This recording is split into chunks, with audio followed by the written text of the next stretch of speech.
All right, everybody. We are excited to get into our very last working group with Matt Edwards, Chief Data Officer of Anglian Water Services, and Mark Coates, International Director of Public Policy at Bentley Systems. Off to you both. Brilliant. Good afternoon. Thanks very much. Good afternoon, everybody. Am I on that one, or double? That one. Okay, brilliant.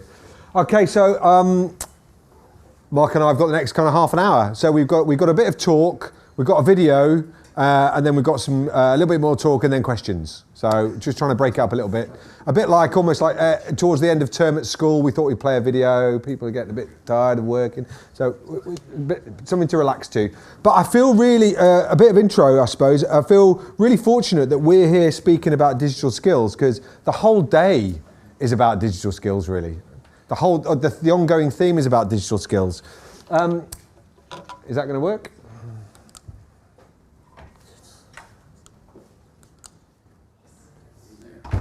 Yeah, great, brilliant.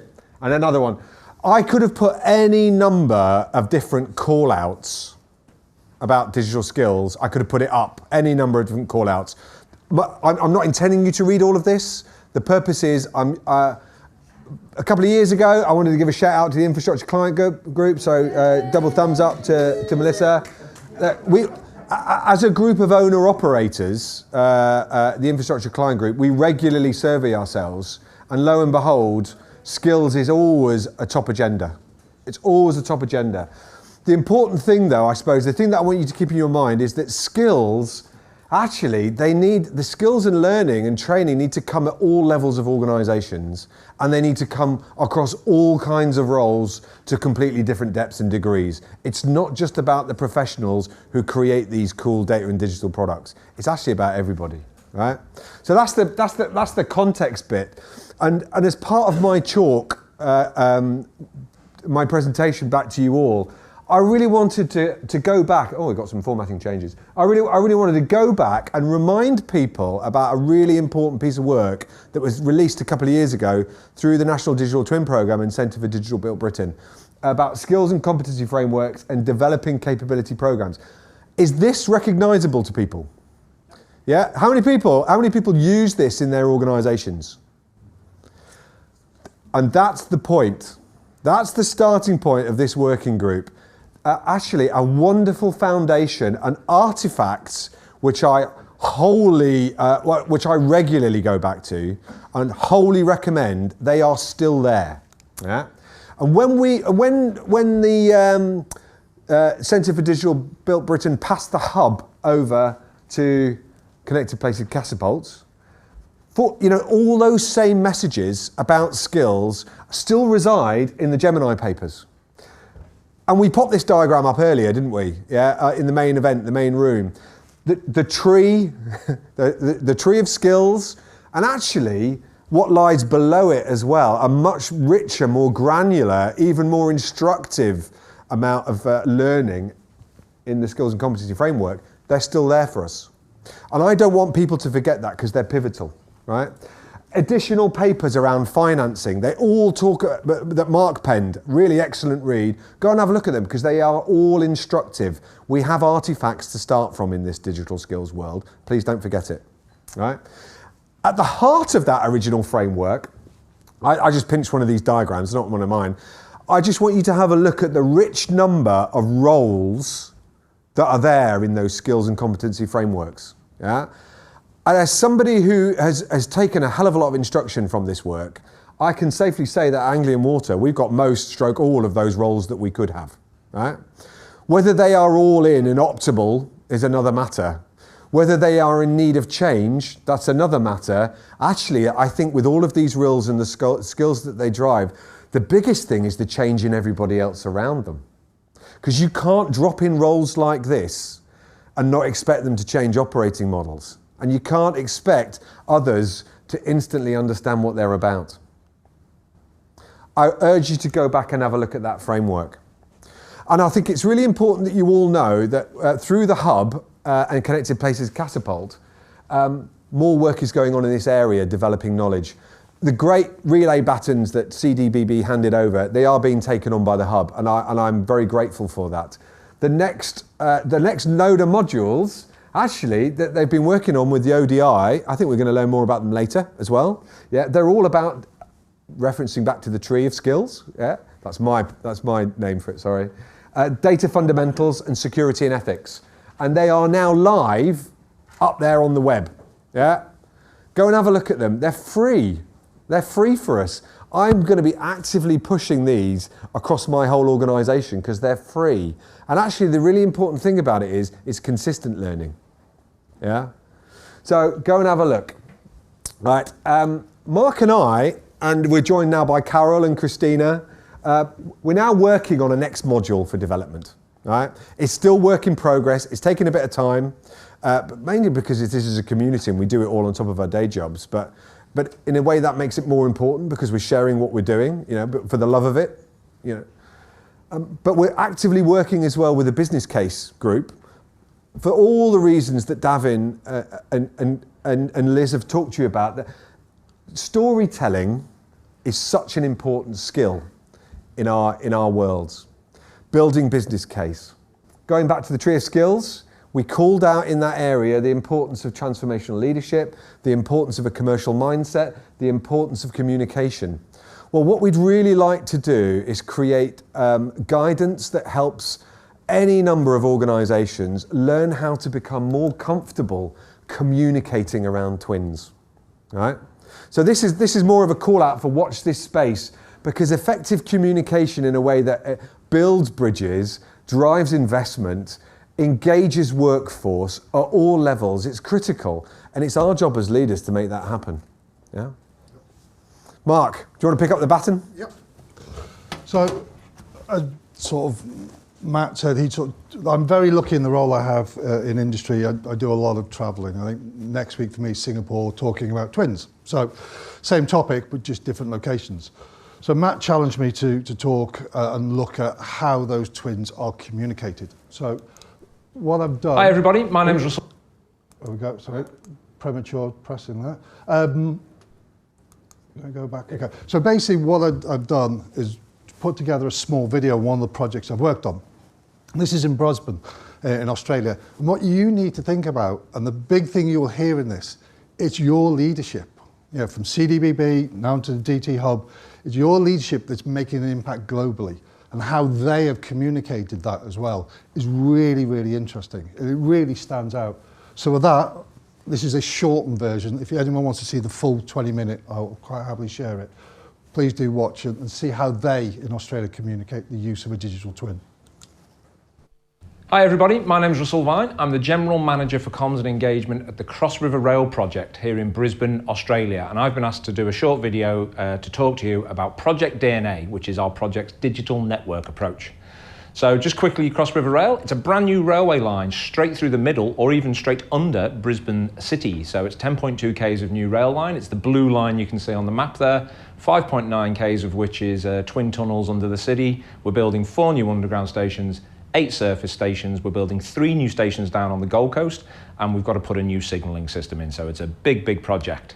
Okay, so Project DNA, the project's digital network approach. What is it? Well, essentially, it's a commitment to creating, using, and then leaving behind an operable digital twin of the infrastructure we are building. Because we have to also worry about who else might build what else around our stations and above ground, we've included in the remit an ability to create a virtual digital Brisbane for the purpose of station precinct planning. And what we are seeking to do is to be able to have an approach to 3D digital visualization that gets us all the way from 3D up through modeling time, money, performance, and ultimately be used in real time as operation of the infrastructure ongoing, or 7D. Why are we leaning into this space so as much as we do, and why have we done the work we've done? Well, Queensland State Government is the major sponsor of this project, and they're particularly ambitious in this space. Industry, of course, continues to reinvent itself in areas like BIM and GIS and other such areas. When you work on a project with a fixed timeline like ours, you have an innovation opportunity which you can seek to take and grasp. But really the main one is lessons learned and advice from projects that have gone before us. And within that, lessons learned from Crossrail. So many years ago, Malcolm Taylor from was brought out from Crossrail by Bentley to speak to projects in Australia. And he basically said if Crossrail had had its time again at the stage that we were at in our project back in sort of 2018, 2019, he'd have built a bigger, better model sooner. And we asked him to break that down for us, and that's essentially what we've done. So what does that mean? What it means is a commitment to a common data environment, a single central repository where you put as much data, as many ones and zeros as possible before you then think about your outputs. When it comes to BIM, we've got major works packages. We've got 4 major works contracts. They've got subcontractors. So what we realized and the advice we were given was do not let those contractors give you BIM models the way they would seek to give you their BIM models. Tell them how you want your BIM models and make a single federated BIM model. So a single federated BIM model that you control as the delivery authority is absolutely key. How does that then over into GIS? Well, we always knew that we'd have a sort of a 2D GIS web mapping capability. That's pretty standard for large infrastructure projects. But because of our approach to BIM, could we actually splice those two things together and move to a 3D GIS approach? And I'll show you a few bits and pieces about that in a second. This is the bit that gets a lot of attention. This is the bit that was the real breakthrough, I guess, which was if they'd had their time again, they'd have put all of that data, all of that common data, all of that federated effort into a gaming engine and created a further virtual reality. So basically a virtual version of the project you're building, which can then be a virtual version of the infrastructure you've built, which can be used to operate it and using gamified technologies. And we'll talk about that in a second as well. And then there's a fourth frontier, which is project controls or information modeling. So if you're going to go to all this effort to model and create a 3D visualization of your project, what does that mean for information modeling? What does that mean for your systems engineering? So let's start with the BIM. So this is the BIM. Most BIM models are buildings and therefore they are tall and vertical. Our BIM model is of a railway line, so therefore it is long and horizontal. And of course, like all BIM models, as we get closer and closer to completion of construction, the BIM model gets more and more detailed and more true to what we're building. 14 million separate digital assets now. Reauthors itself every 4 hours. Not a digital twin yet. Why not? Because we haven't finished building that station. So the model you're looking at there is a cross-section of a station. We're still building that station, but we do have eyes now increasingly on how that BIM model will be used to operate the asset ongoing. BIM's also moving forward visually, so thanks to tools like Revizto, we're also noting that BIM's much more consumable. And another advance that we've been leveraging is that you can pull your BIM model through as an augmented reality experience, and you can start to overlay built outcomes onto existing work sites, which allows you to essentially x-ray the ground for things like subsurface utilities. And of course, because we are now 3 years into major construction, some of the things we've built mean that our BIM model is as built. So if our twin tunnels have 24,000 concrete segments that line the twin tunnels, in our digital twin tunnels, we've got 24,000 digital concrete segments, and that's going to have a big impact on how we maintain and operate the tunnels as an asset moving forward. So GIS, meanwhile, let's get into GIS. Obviously, 2D web map, pretty standard, the like of which you'd find on an infrastructure project. It includes data sets, which are 3-dimensional by their nature. They're about depth of excavation. What we do is we pull a LiDAR or a photogrammetry layer over to be our photo layer in that web map, and that allows us to essentially experiment with pulling that BIM data through into a 3D GIS web map, which creates a sense of context and makes it more human and easier to understand. That in itself has then opened up a whole suite of applications for us. So we now use our GIS web mapping, sometimes in traditional 2D because that's fit for purpose, but in other times we leverage the 3D capability. So that's been a real boon for us. Moving from that GIS to information modeling, or as we call it, the SYS, the systems modeling. Look, the obvious thing is don't save data to the H drive or the G drive or the F drive. Save data to the model. Save it to Albert Street or Roma Street or Boggo Road. They're the names of some of our stations. So basically saving information geospatially and even possibly looking and exploring with real-time data feeds into a 3D environment. So that's an air quality monitor read overlaid into a 3D digital web map layer. And then turning it all into what we call the Viz model. It had to be the Viz model because it's the BIM model and it's the GIS web map. So putting it all into an Unreal gaming engine and then getting a model back. So what we have is a virtual version of the Cross River Rail line. 12 future railway stations joined by 17 kilometres of rail track. It's interactive, it's immersive, it's navigable first person. You can spawn yourself into it, you can walk around, you can see, touch and nearly feel all of the different aspects of the station. And because that rail line runs under the city of Brisbane, then what you have to do is you inadvertently have to create a virtual Brisbane. So whether we like it or not, we've ended up in 3D city modelling, which is pretty fun for a bunch of rail guys. So navigable, also first person at scale, also equally interactive and immersive.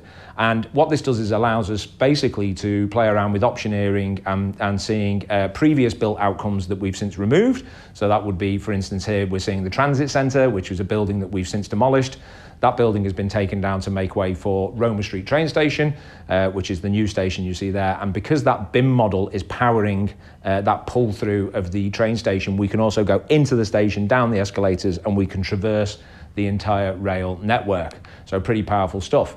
That means that we're able to give people a sense of future outcomes. So we can look at construction sites now versus at future outcomes.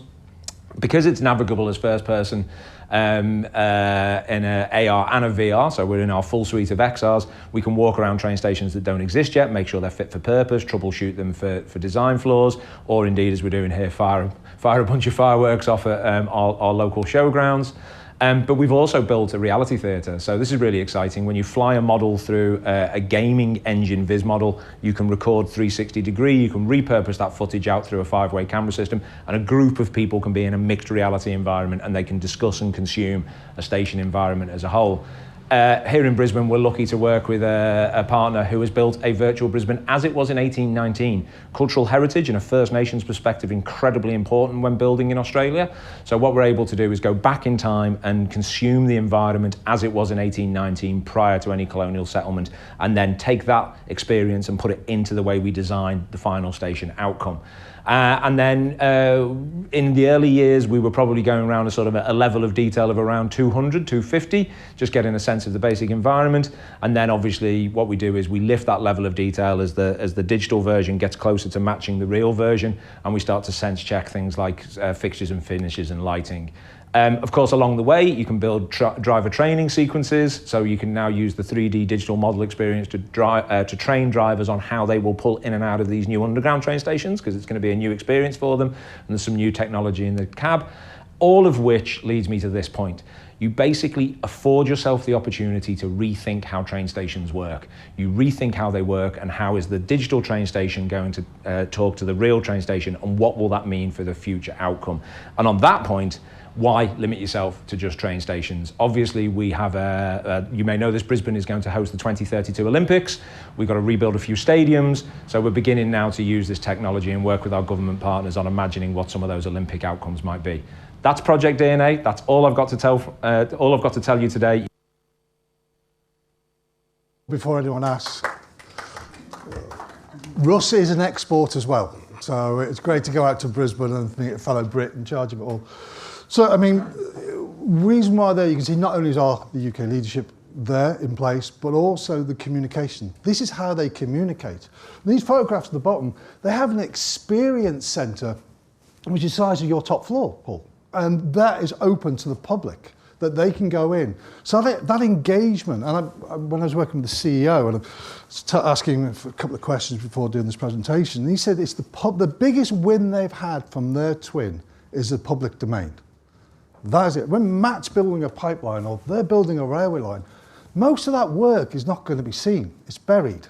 So you've got to engage with people, and you've got to engage with them properly in a new way. You know, this day I'm reading notes from this thing. You know, 5 years ago, I had a scrap of paper or something in front of me. It's really moved on and moved forward. But the advantage for them is their social license. When you get that interaction with a human being, and you get that interaction with the people, you know, we've all heard the phrase of the NIMBYism. You know, a railway line is going across the bottom of your garden. Oh, I don't want that. They go to the experience centre, they engage, they get it. So, and meetings are becoming more graphic. So I asked the CEO the direct question, what is the big things you've got out of having a twin? And he said, ministerial meetings are done via the twin. Board meetings, including finance, is done via the twin. The stakeholder engagement, general populace, done by the twin. The disabled access groups, done by the twin. The delivery of the project, yeah, that's also done by the twin. and also public domain, just general interaction, simple things like they wanted to do an additional subway. Well, the team, there's one 200 yards away. Okay, we'll go and stand at that and then we'll show you why. It was not a feasibility study, it was a simple appraisal of the situation in a digital format. Well, that wasn't your traditional comms of an email, a letter, a feasibility study. It was physical, digital engagement. Really, really does lift it up. And the other thing as well is, as meetings are becoming more graphic, this on your social side is connecting not only the project, but the people, other projects. As you saw there, they started off with one project, which was a railway line.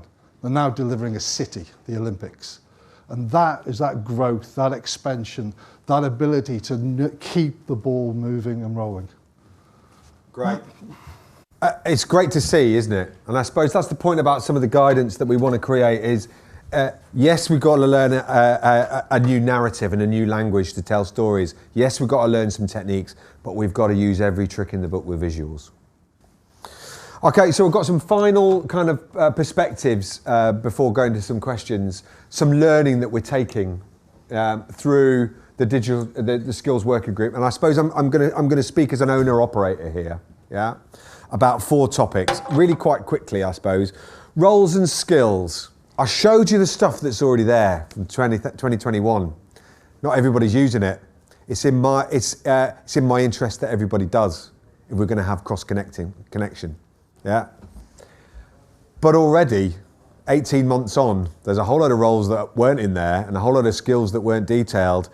Data engineering, data science in all its forms and all its coding, yeah. I'm going to call out a whole load of stuff that I think is really not getting enough airtime around SCADA, telemetry, operational technology as a whole, and IoT. Those skills, actually, we're not going fast enough to them in my sector. We're not going fast enough to them in the water sector. I'm also going to call out a really big requirement right now about platform management skills as a whole, right? These are the asset managers from my old days. I'm going to come back to it in a point, but enterprise architecture is evolving. It's evolving fast. We've got to find the way to keep up with refreshing these roles and these skills. Equally, on a training delivery side, I look at my own organisation right now, and if I'm honest, and we are doing a lot at Anglian Water. We are doing more than most, considerably more than most with our communities, but by Jove, we're doing it on our own. Now that has, first of all, that's expensive. Secondly, that's hard work. Thirdly, it doesn't help work with new supply chain. Because what I'm doing is I'm biasing my training for all of our people to specific software languages because the software's specific, yeah? And if I want to work with new organisations, actually, because we love an alliance at Anglian Water. If you want to learn more about that, go and look that up. We love working in long-term relationships. But actually, I have to think about the training and the capability of all. There's a lot of money out there for training. Last point on this. It's probably there's more money out there for training of the masses in digital skills.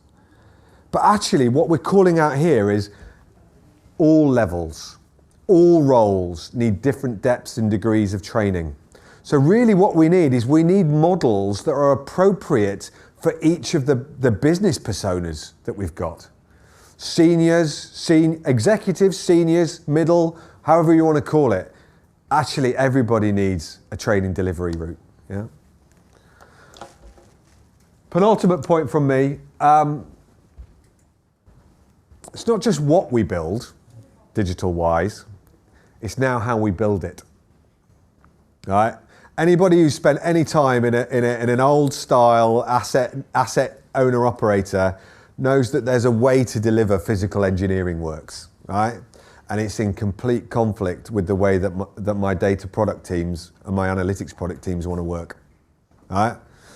We need clear upskilling in how we bring these two worlds together. Because I bet every other owner-operator in the UK is dealing with the same kind of stresses that I am about delivery. Yeah? And my final point to kind of leave in your mind, right? And Davin mentioned this in the last one. It isn't just about building them, it's actually about adopting them. And then it's about scaling them. Now, at Anglian Water, we have got, I mean, it depends on your definition, but we've got double figures of twins. And we're a geographically dispersed organisation. I can put the geographical footprints around all of them. And actually, I can put the technology footprints around all of them, and they're not all aligned. Just like Davin says, I don't want to stop that, stifle that innovation. But at some point, the worlds of data and technology have got to start thinking like my old trades of asset management in the physical world. We've got to, and actually even more than that, we've got to bring them to the physical world of planning growth, strategizing, planning growth, delivering engineering works in all its guises. We've got to bring data and the physical asset management worlds together. I hope that means something to all of you, because I bet my bottom dollar that most of your organizations do those planning exercises relatively siloed. But now we are entirely talking about physical digital crossover. That is the cyber physical infrastructure, and we have neither the skills or the capabilities to do that we should have. 4 big areas to leave in your minds, yeah? And I suppose some really noddy conclusions, then we'll do some questions, yeah? Look, we've got some artifacts. I'll hammer that message again. Let's make use of them, owner-operators, and wider. Let's make use of them and let's build upon them. We have to build upon them. We have to build upon them together because it's changed already, and it's changing really, really fast, yeah? Communicating the value enabled through these data and digital solutions is probably one of the things that leadership and executive levels are doing the least well, if I'm honest. And it's such a tandem partnership to landing business cases. And anybody who's had to land business cases in organisations knows what a stakeholder management exercise that is before you even walk in that room, yeah? I really think, going back to my point about siloed training delivery, I really think we need to stop doing this independently on bounds of costs, on bounds of sustainability, and on the bounds of supply chains. We need to do this together, asset owner operators, because what we need to learn is very, very common. The differences are where we apply those in the real world outcomes. Yeah, but the true data and digital things, they're all pretty much the same. Yeah. And a final point from me, look, I think my main reason for wanting to get involved with DT Hub is actually, if I think of my engineering and my asset management world, I have professional bodies and I have centres of excellence to rally around. Yeah, those are my original trades, engineering and asset management. Yeah, I don't see that in this landscape, and I think that's a void that has to be filled. And I think that the DT Hub and the Connected Places Catapult, they've got a really good chance to fill that void. It's how we all rally around them. Yeah. So they're my final points. But Mark, have you got any final points before we go to some questions? Just the one. Yeah. And that's why we picked the Australian video when Matt and I sort of pulled the presentation together, is when you're following someone, it's really easy. Think of Peloton, think of the bike race. It's very easy. And they're catching up, and they are catching up. And if we are going to stay ahead of this, we need to take more of a risk, stand up more. And my call out to you and like yourself and Davin is for the asset owners to be a bit braver, a bit stronger, know what they want, and actually desire that outcome. Yeah. All on you, mate. And I'm totally cool with that being called out, because the more it is, the more it has to happen. All right. I think that's us for the chalk and the talk. Is that all right? Cool. Can we get a seat, mate? Oh, thank you. And as previously stated, we are stream 3 on the Slido. The QR code is here, or you can use the code CDT Summit. For our first question, what portion of the digital skills you listed earlier, I'm assuming the tree, do you think will be replaced by prompt engineer and AI wrangler/whisperer? Oh, it's a really. I mean, do you want to go first, or? Oh, you're all right. You can have that. I don't know. I mean, I suppose the point is, we don't know, but we looked at each other and thought, yeah, it's going to be quite a bit of that. It's probably the time skills that it happens over, and it's probably what opportunity, for me, what opportunity does that release the human to do that's even higher value, right? That's even more complex. So I bet my bottom dollar that some of it is replaced. I don't know the answer. Nobody in this room knows the answer, do they? Yeah? Anything you want to add on that? No, I mean, I think, as you said, you're going to have, especially around crisis management, that AI aspect. You know, when a crisis happens, you don't know exactly where it's going to happen. You don't know where the fault is exactly going to be on the structure. So the more crisis management and AI is used, the greater the knowledge of where the potential problems will be. But that's as far as I'd go. Yeah, cool. Great. Before this next question, I will say we'll have this one on a time limit because I know this topic can be very decisive. Is the Brisbane project a shadow or is it a digital twin? And does it matter? I don't think it matters. Okay. Might even be a model mate at the moment. It's still in construction, so that's the answer. It is a project ongoing that does have the aspirations and will deliver a twin. Okay. I don't, as an owner-operator, right, and looking at it, it doesn't matter to me, actually. I think it's really, really important to understand the differences, because if you don't understand the differences, how do you know where you go next, right? That's my only real, and it's the same with analytics across, whether it's diagnostic or predictive or prescriptive, all that stuff. I just want to know where we go to make it even better. I think it's the fact that we're moving the agenda on that is the most important thing. Yeah. Nice. Would you agree we need to increase digital literacy at the higher organizational levels so they understand what skills they need to invest in? Yes. Yes, and I'd include communication. Okay. If you can't communicate what you need. That's why we started where we did That storytelling aspect is vital. We've got to help people. Because not everybody in the room's an engineer, believe it or not. There is a couple of meetings that do happen with non-engineers, and you've got to be able to explain to them what the outcome is. Makes sense. Okay, so for our next question. A successful picture painted of the digital twin in Brisbane. How hard has this been in reality? Was it really that easy to get your contractors and supply chain on board with the information and data requirements? And then how easy was the VIS platform to implement across the project? Yes, okay. That's a question I can answer, but I will answer it in a month's time because I've got something coming out that gives everybody the story of the leadership behind it. Okay, so whenever that comes out, we'll put on the DT Hub. Oh, brilliant. Great. Okay, so for our next one. I've got to get a return visit. I love it. Yeah. What sort of opportunities, if any, are there to engage with the general public when it comes to digital twins? What sort of opportunities? Yeah. I mean, just think about, just put yourself in the position of an asset operator, any of us right now in national infrastructure or the built environment. I mean, we come in and we change people, we change where people live, right? We're changing the physical space, whether it's, in our case, we're building a 400-kilometre pipeline at the moment. My word, we're doing a hell of a lot of planning around that. We're doing a hell of a lot of engagement.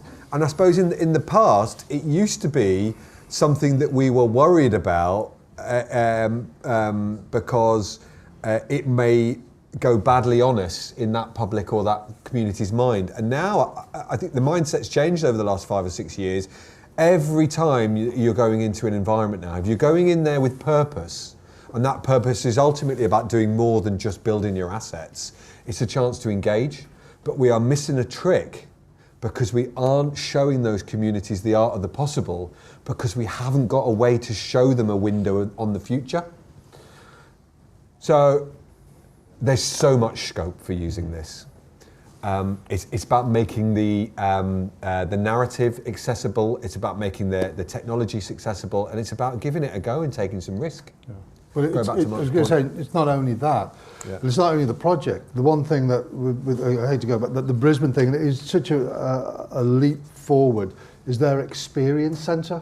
So their experience centre, when every time I went in there, ranged from just general people who'd walked in and booked their appointment to school kids. We all know there's a skills crisis we're facing in the industry, but to sit there and have the kids standing in hubs, and actually it's the construction worker now who's using the Xbox controller, or the construction worker who's wearing, I mean, that picture of Greg in the, Greg Demachek that Matt showed was 8 weeks ago in the office, headsets on, working away. Now you show that to a student of STEM age, you know, that's engagement, that's filling the hole. So forget the project communication, that's an industry communication, that's industry leadership. Brilliant. Okay. So the next one's a bit of a hypothetical, but if I'm a hacker or a nation state focused on harm, then I'm pretty excited about digital twins. What are the best practices for protecting digital twin systems from cyber threats, and potentially what skills could be used to enhance those protections? How do you protect yours? I turn everything off at night. Yeah, you know. Yeah. I think obviously it's a very sort of serious question in this day and age, but obviously it's not one I'm qualified to answer. Yeah, I mean, I think it's probably one of the biggest barrier questions that each of us are trying to deal with, who want to move into this area. I don't want to be slopey-shouldered, but I'm not fully qualified to answer that either. But I think part of the solution is that more like me do know the answer. Yeah, I mean, I'm very fortunate to work with an incredible CISO at my organisation, and in many ways, Steve's going to sort it out. You know. Sorry, can I just go on that one? Yeah. There's a Centre for Protection of National Infrastructure. There is. That's who we work with. Into a lot of this sort of Yeah. national infrastructure and things like that. So strong recommendation to anyone who really is interested in that. They do brilliant talks on that, and they'll happily come to your organisation. Completely endorse that. It's exactly who we work with, the CPNI. Yeah. CPN, okay. Yeah.